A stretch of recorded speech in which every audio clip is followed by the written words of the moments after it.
sumipa ang presyo ng kuryente sa spot market dahil sa manipis pa rin supply sa Luzon Grid. Ang National Power Corporation ng Napocor, humiling na rin ang halos 8 sentimong dagdag singil sa kuryente. Balitang hatid ni Julio Segovia.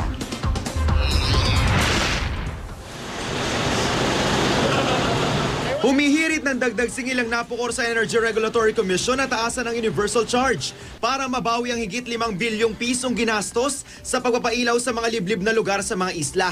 Katumbas ito ng halos 8 sentimo kada kilowatt hour na dagdag singil. May halos 2 bilyong piso ring babawiin para sa fuel cost o 1 peso and 87 centavos na rate hike petition sa loob ng 2 taon.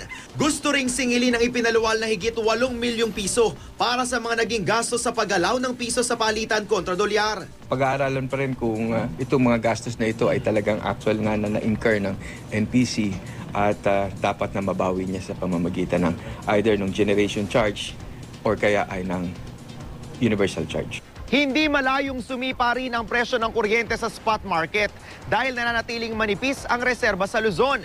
Kasunod na rin ang biglang pagbagsak ng ilang power plants na natataon pa sa takdang maintenance shutdown ng mga planta.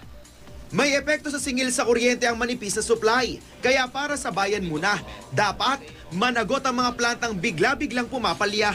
May breach ka ng contractual obligations mo to supply electricity. So dapat may penalty ka.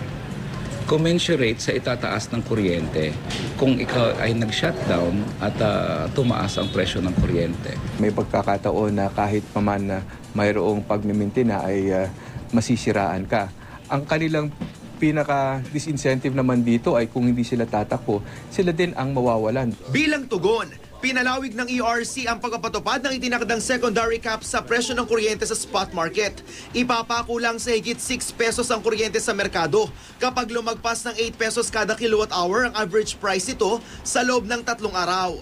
Pero inalmahan ito ng asosasyon ng mga power plant at pinatitigil ito sa korte. Ang Meralco na kumukuha rin ng supply sa spot market.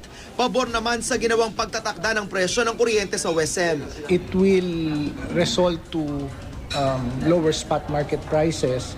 Then, syempre, lower spot market prices will simply mean a contribution to lower generation charges. Julio Segovia, GMA News.